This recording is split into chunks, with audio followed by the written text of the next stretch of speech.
bequests have been as far and large as we have warranty. Her death was doubtful, and, but that great command, or as ways the order, she should in ground unsanctified be lodged till the last trumpet.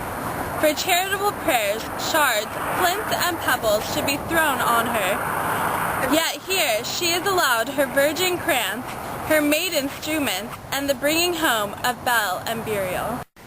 Must there no more be done? No more be done. We should profane the service of the dead. To sing a requiem of such rest to her as to peace-parted soul. Lay her in the earth, from her fair and unpolluted flesh. May violets spring. Amid a string shall my sister be when thou liest down. What? The fair Ophelia? Fleet to the fleet, farewell.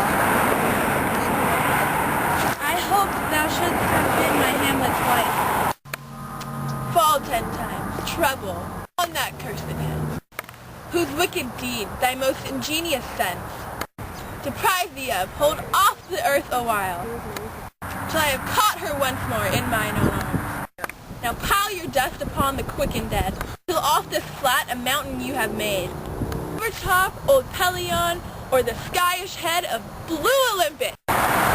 What is he whose grief bears such an emphasis, whose greatest sorrow conjures with wandering stars, and makes them stand like wonder-wounded heroes?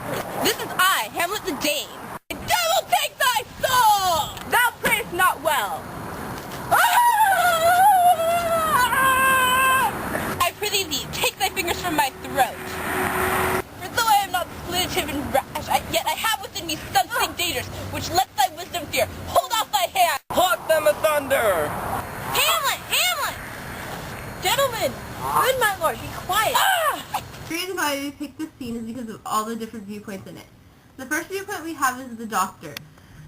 And he's really the only objective person in the scene because he isn't intimately involved with any of the other characters. And in his opinion, Ophelia knew exactly what she was doing when she drowned herself. And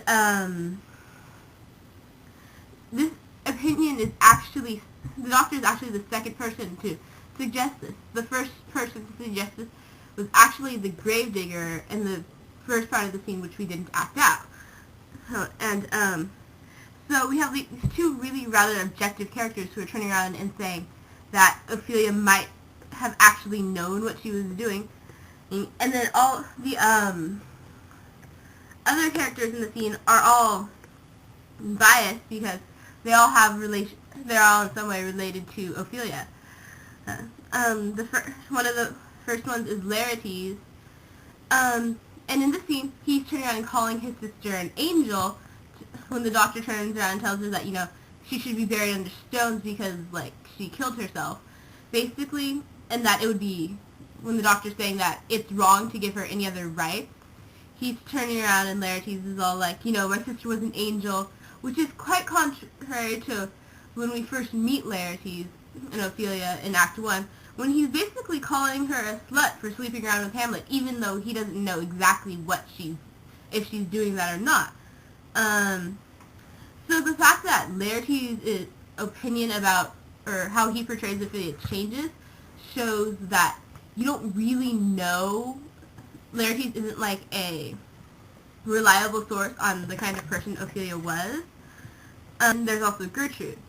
And, you know, you're not really sure whether Gertrude really wanted Ophelia to be Hamlet's wife or not, because in the scene she's going, oh, you know, I wish Hamlet was, or going to be your husband or whatever, and then, or I wish you'd been my Hamlet's wife.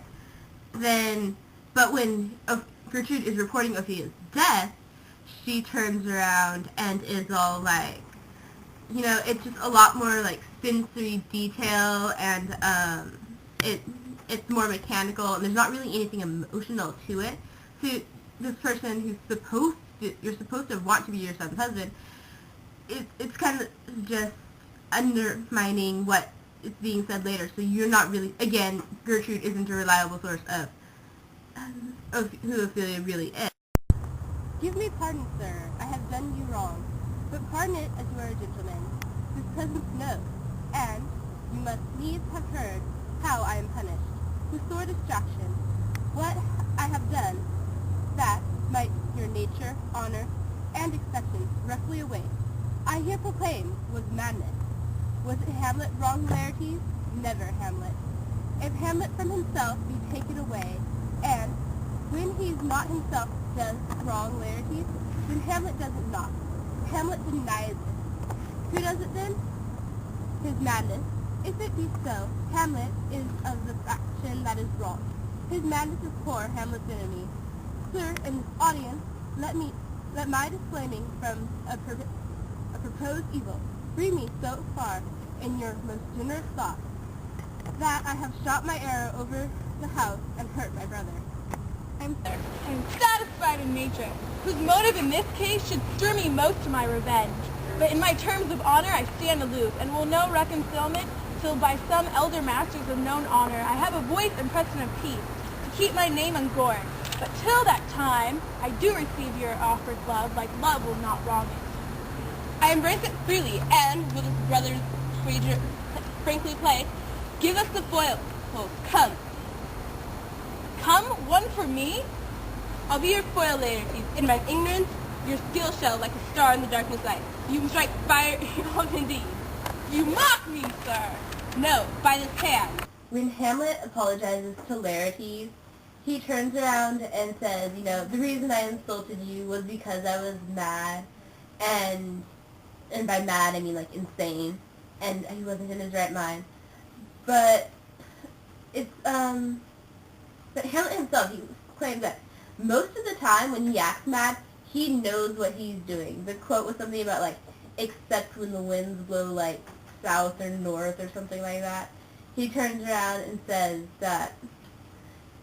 So he's basically, in this scene, I feel he's using this fact that everyone thinks that he's insane to turn around and get away with stuff that, had people not assumed he's insane, wouldn't let him get away with.